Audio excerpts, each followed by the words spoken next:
The upcoming stories can all be found in various religious texts, but the atheist content creators telling the stories are drunk. So, whilst the stories are genuine, the details may be embellished. A little. Welcome to Holy Spirits.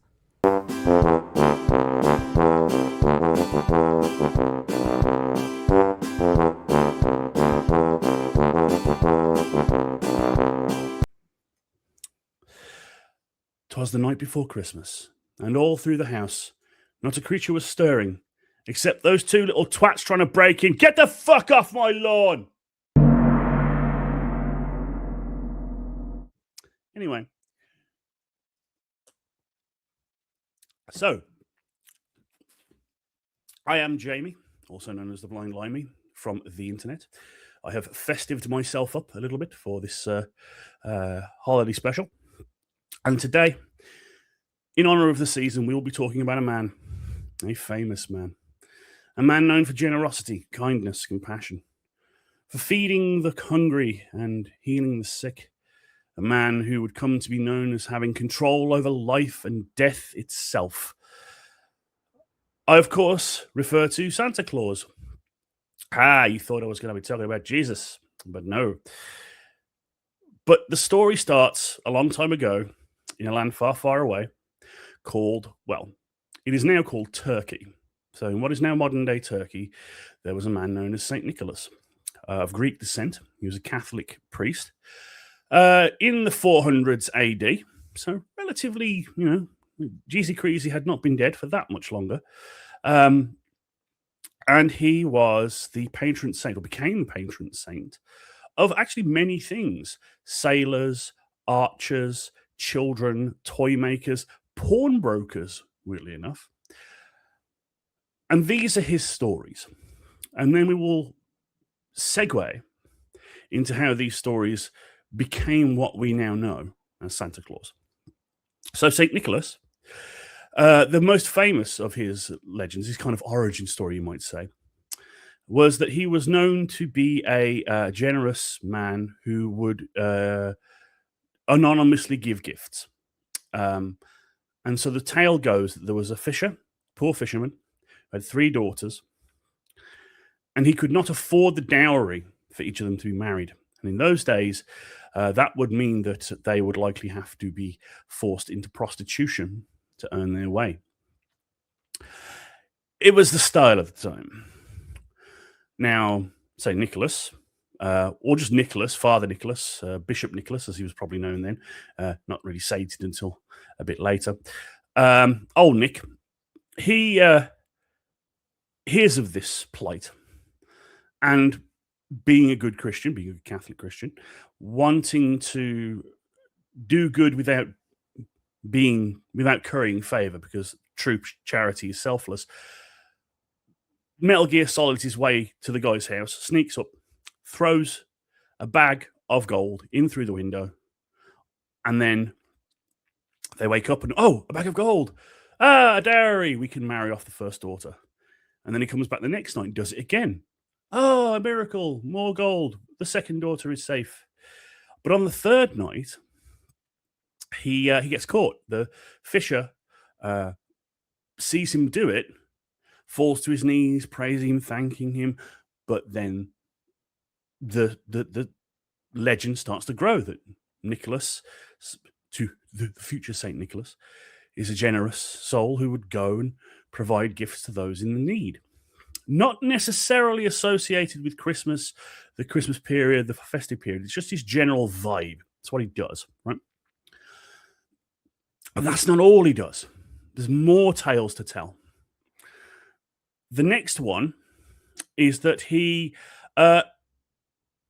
of course, a Catholic, a Christian, in a time where that kind of thing was not so well liked by the people in power. So Emperor Diocletian, I think, has him captured, imprisoned, and tortured for years.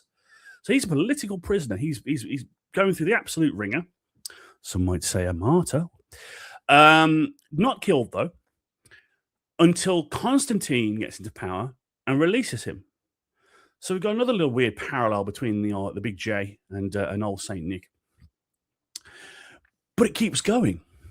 The next big story, the next big tale of Nicholas is he exonerates 3 wrongly accused soldiers. And in some tellings, these guys are like main generals, like full advisors to Emperor Constantine, who have been accused wrongly of treason, of course, punishable by death. And rather than like going through the courts and doing it boring like that, Nick just steps up onto the execution platform as they're about to get their heads lopped off, physically just puts the sword down. It's like, nope, we're not doing that. Points at the judge, j'accuse. He probably said it in Greek or whatever. But rebukes the judge and gets the 3 men freed. So he's a champion of the downtrodden. He's a generous man. He's a political prisoner. He's an avatar of justice.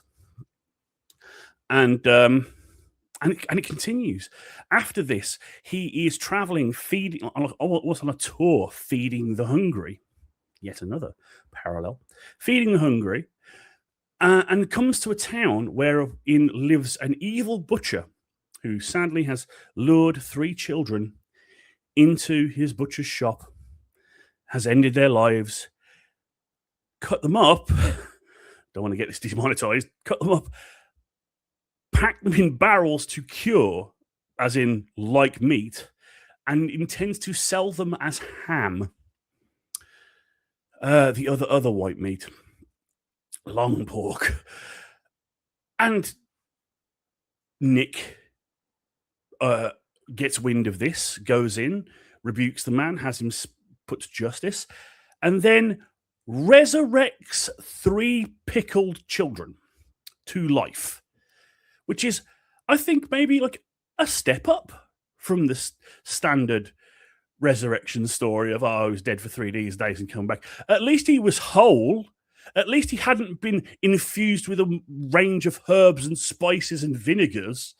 You know, I think that's quite impressive. At least that stitch them back together. So this guy also has tales of him quelling storms to help sailors come back home safe. Like, this guy's a superhero. The things he's done are nuts, right? And then there's the funniest story.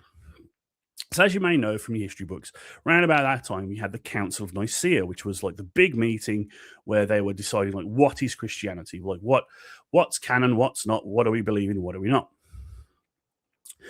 Now, old Nick, he's a staunch Trinitarian. He believes the Father, Son, and the Holy Ghost, they are all one being. They're all aspects of the same being.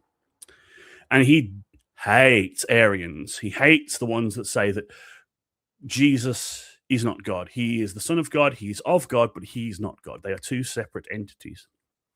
This is the cause of the big schism that formed the Catholic Church and the Eastern Orthodox Church. A lot of politics and shit going on. Now, this is apocryphal. Like, there's not much historical evidence for this. In fact, it has been termed as historically insignificant or historically unbelievable. But it's a cool story. So some people say that he was at the Council of Nicaea, but his name was taken off the rolls because he was so disruptive. Some people say he wasn't at the Council of Nicaea, but they put his name on the list because people couldn't believe that someone as important as Nicholas wouldn't be there. But the story is that he had a disagreement with a certain Arian, and I'm imagining it like a gangster movie where Nicholas, played by Gary Oldman, is saying, Father, Son, Holy Ghost, absolutely, same person. And then the Arian comes and says, nah, mate. Nah, Jesus is the Son of God. He's not God. And Nicholas comes up and goes, do you want your spanking? Do you want it now? And gives him 5 across the face. Smacks him. And that's what got him ejected from the Council of Nicaea. There's no evidence to back this up. Some people say he struck him. Some people say he slapped him. Some say they just rebuked him. I'd like to think he just gave him a across the face. So we've got a warrior for justice, we've got a resurrector, we've got a feeder of the hungry, a healer of the sick, a guy who doesn't mind throwing hands every so often. And so the legend grows. And that legend of St. Nicholas now enters Christendom.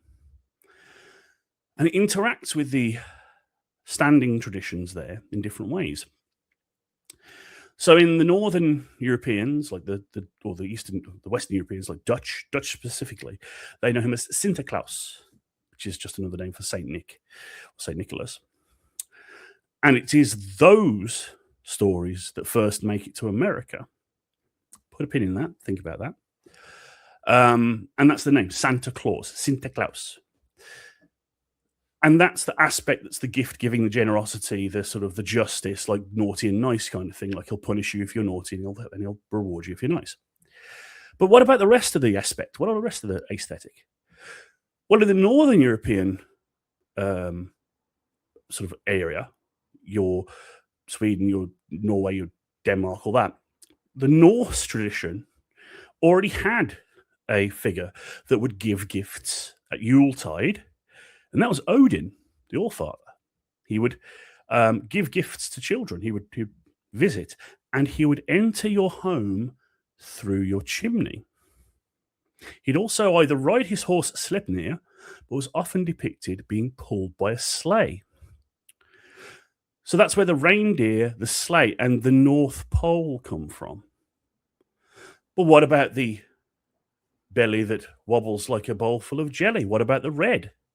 Well, that's England's fault, because we had a figure, especially popular in the 15th century, called Father Christmas, often depicted in robes of red or green. So red was definitely an associated colour, way before Coca-Cola had their hands on him, trimmed in fur, and he was the spirit of Christmas. He was a personification of the season. Not an actual person, more of a character. And most famously depicted in an illustration used as the ghost of Christmas present in A Christmas Carol, but also associated with A Visit from St. Nick, the famous poem that I quoted earlier. So he was jolly, he was merry, he was all about mirth and feasting and merriment and togetherness. So big, jolly, portly, red, fur. That's the English part. And so all that goes over to America and it gets muddled together. And so we have a priest, a bishop, a saint, a god, and a concept, and then a little bit of interference from a soda company to bring us Santa Claus.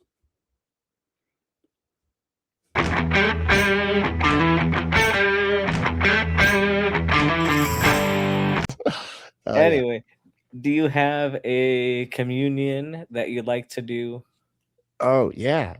No, that's it's funny too, because like my story actually includes the communion. So Yeah. but I'm gonna say the Florida man. So yeah, Florida man communion is just drink way too much. That seems to be what we do. And whence thou drinks too much, just take your clothes off. Take them off, and then you can just go outside and run around. All right, it's fine. It's Florida. It happens all the time. We don't even mind anymore. We're just like, there's another guy running naked. Okay, that's fine. That's just what we do around here. Oh wait, no, I'm supposed to be doing hold on. What were we doing? We were doing a thing? We're doing the communion for Communion. that. I'm sorry. That's what I'm. Okay. No. Yeah. That's all. That is get naked and run in the street. There you go. That's it. No, it's just get naked and run in the street,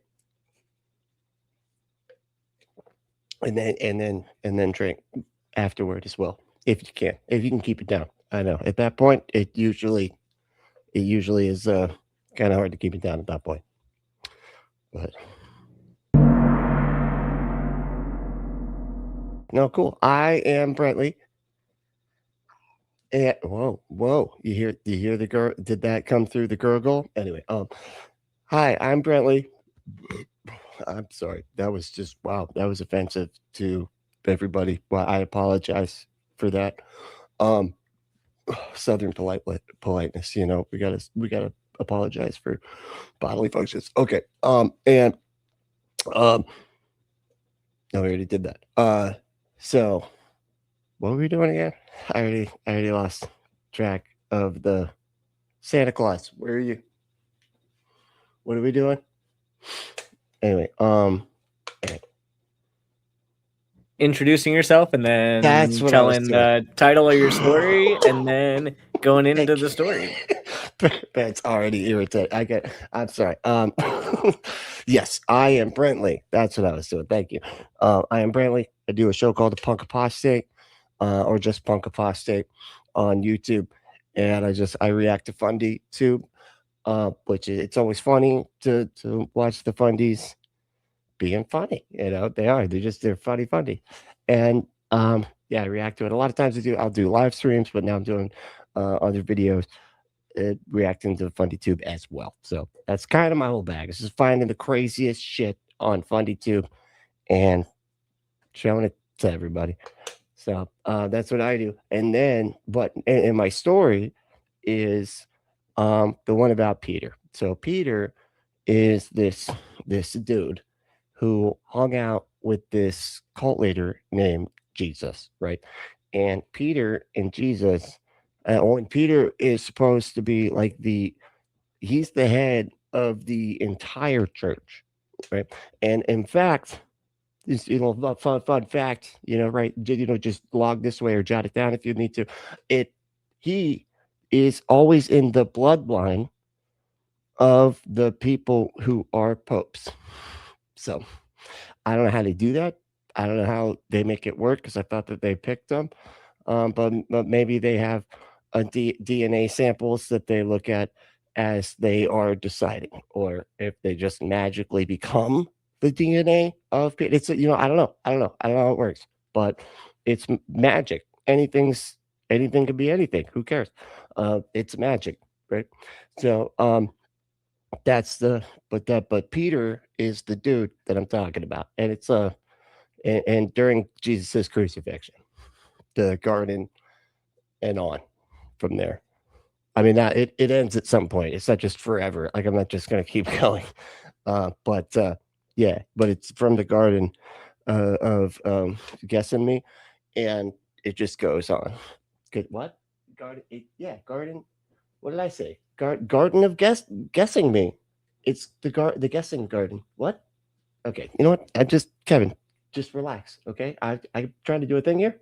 Yeah. Thanks. As always, he's my producer. Always interrupting. You know what I mean? Anyway, anyway, so a long time ago, in a galaxy right here, that's this one, but that we all inhabit, on a planet that, okay, I gotta stop. Okay, so here's what happened. A little bit of backstory. I feel like I need to describe the scene, right? So there's this dude, Peter, right? He's one of 12 that is hanging out with this guy, Jesus. Jesus is a cult leader. He's doing all this stuff.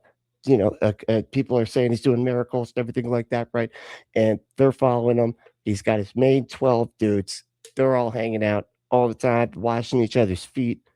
A lot of feet stuff. I don't know I don't know what the deal is with all the feet stuff. Anyway, but yeah, he's into that feet things. Like one time he was saying that they could make some money for poor people, right?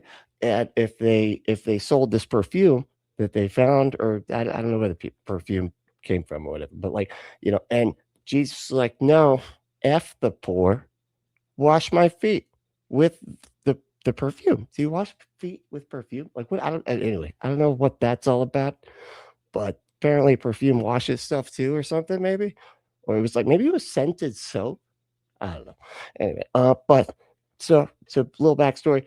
Jesus, he's a cult leader. He's, going around. He's kind of upsetting everybody at this point because just too many people are watching him and liking him, and they want, and so it's causing a ruckus, and he at one point even, and it depends on which book of the Bible we're talking about as far as the chronological order here, but he goes into a temple, and they're selling stuff and they shouldn't be, and that really upsets. So now he's flipping over tables. He's making a whip out of cords that I guess they had cords lying around or something. I don't really know how they got the cord. I guess they just had cords hanging out, and he made a whip. I always imagine that it took a really long time too. Where he's like, "Hold on, no, I got to make a bunch. No, I got to get this cord. Does anybody have clippers? Can we just like shears or something? No, I got to cut the cord here, and then okay, electrical tape will work. We could just wrap the bottom. That would be my handle, and then that would be okay. Guys, we just But then they're like, we've had enough of this guy. Using electrical tape to make whips out of cords and stuff, just hitting people in the temple, flipping over tables, spilling the money. All the money's everywhere now. You can't even, now we have to pick all that up. It's ridiculous. Anyway, so now they got to send somebody out to get him and crucify this sucker, right? So he's going to be crucified. Now, before that whole situation henceforth it happens, and what then Jesus is hanging out. He's talking with his bros, right? They're all hanging out. They're having supper, as we would say here in the South. Yeah.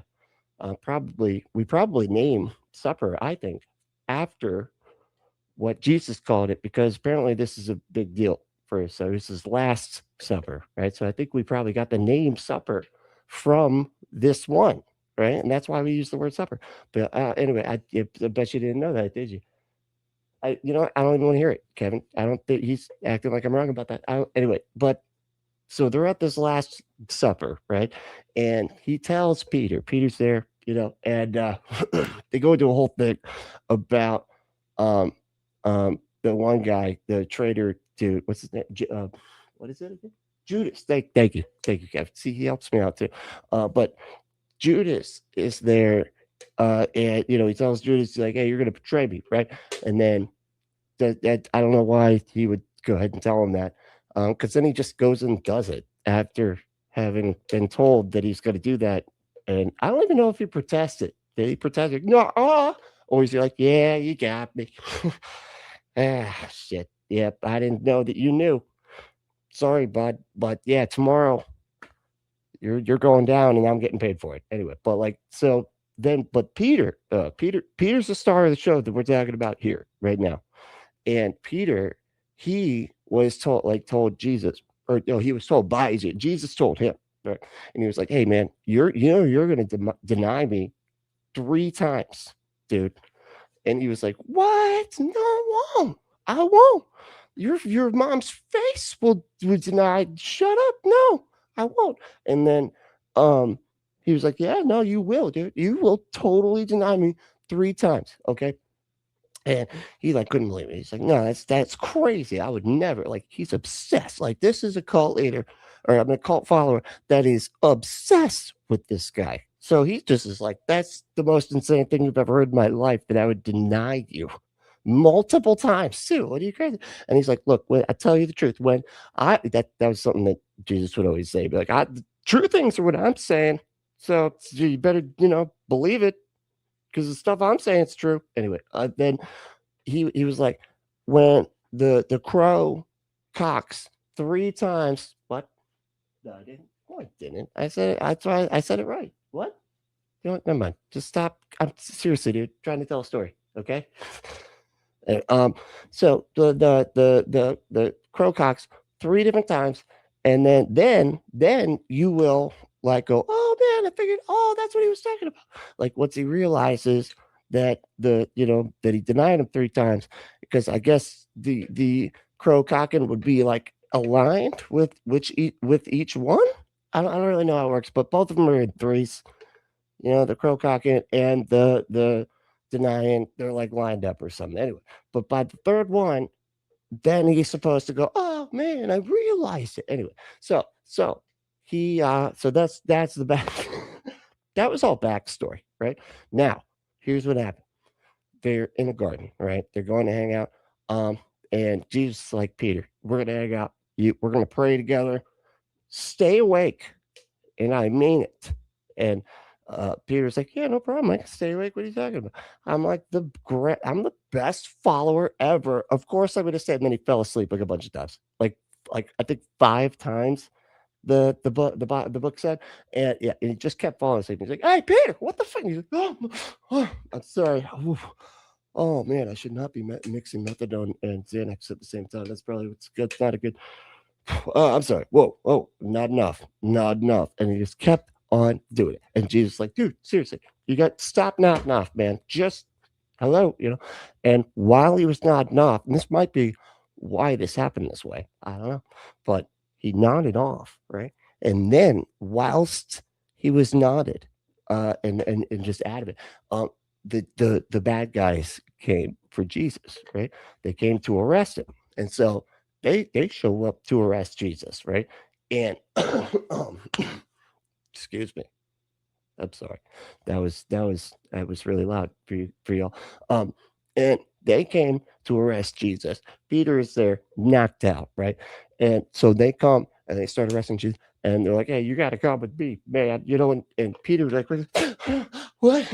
No!" And he like pulls out his knife or sword, whatever he's got, probably a machete, maybe like halfway between a knife and a sword. I don't know, but he pulls it out, whatever it is.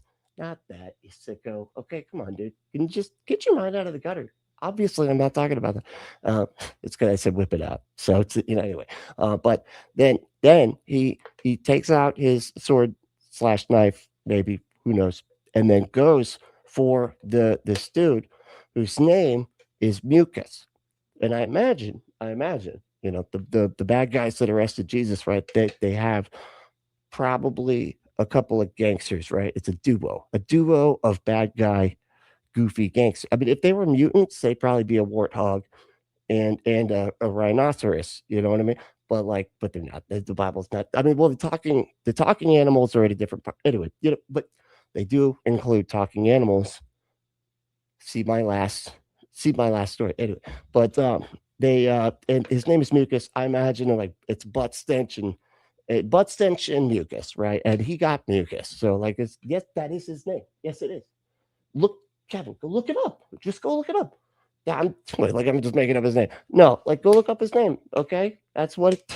Anyway, so yeah, he gets Mucus's ear, right? Who is one of the 2 henchmen that work for the arresters that are coming to get Jesus, and so he cuts off his ear, and then Jesus gets all indignant, and he gets all upset that Peter, who's known as one of the sons of thunder, by the way, so that's kind of his whole deal, is being a bit of a hothead.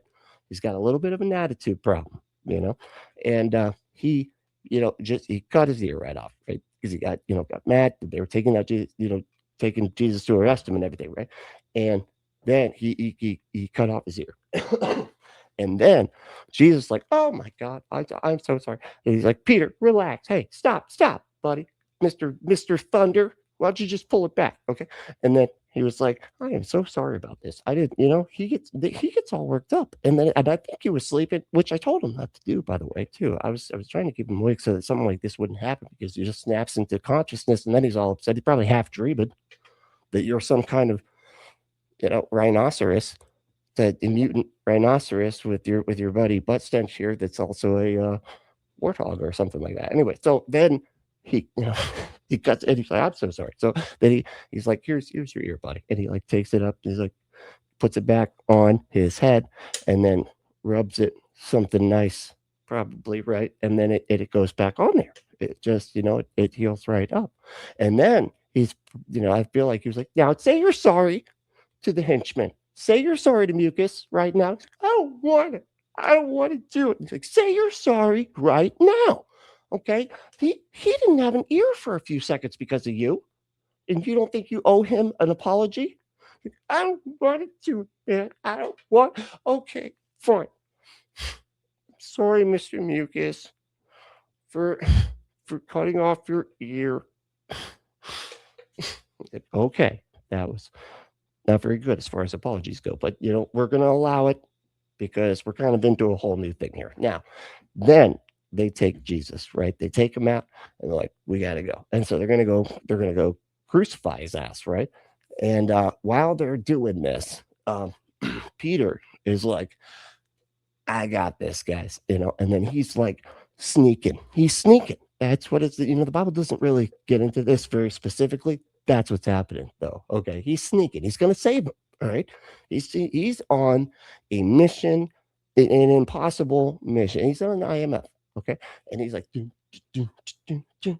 he's like hiding stuff behind those baskets. Like in Indiana Jones, they got those baskets, and he's like hiding behind those and stuff.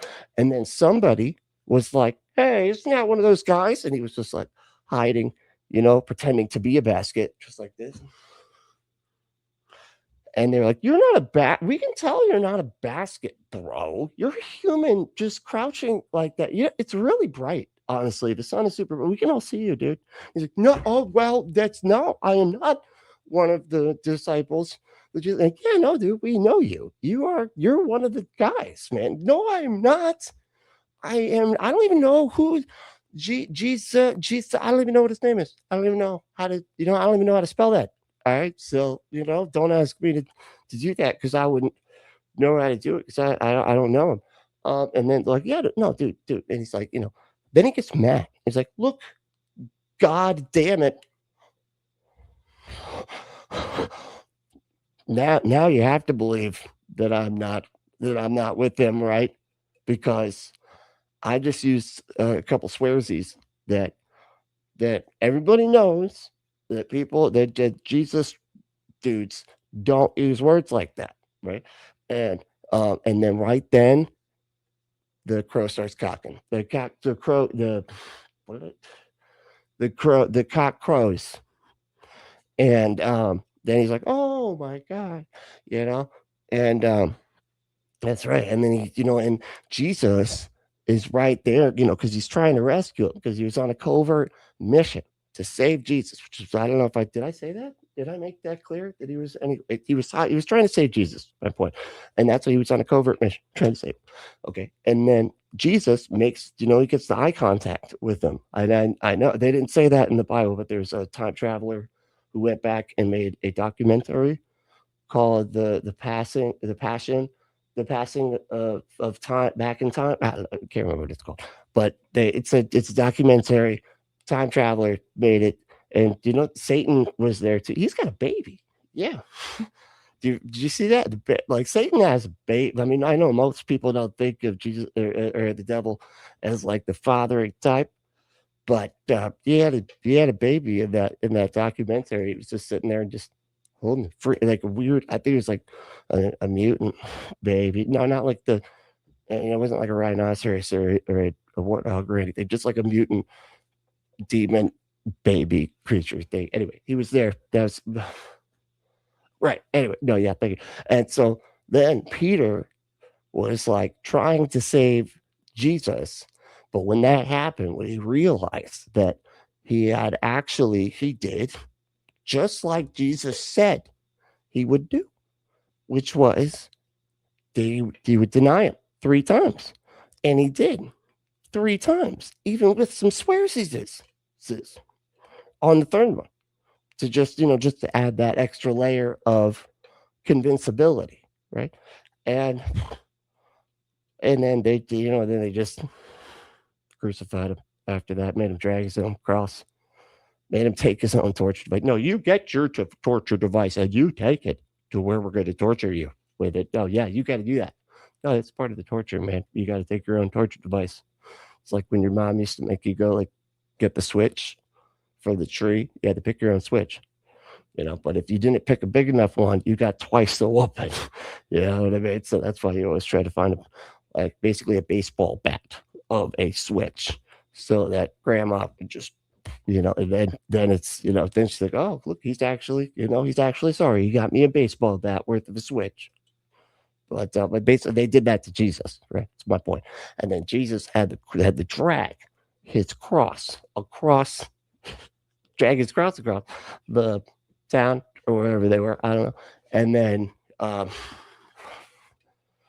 he got crucified or whatever, and then came back to life 3 days later, and then flew away into the clouds. And if you don't believe that, well, then you're going to hell. And it's so obviously true because of all the historical evidence I hear about. I never see any, but I hear it. There's a lot or something. But that's the story of Peter, the son of thunder, Peter, who denied Jesus thrice.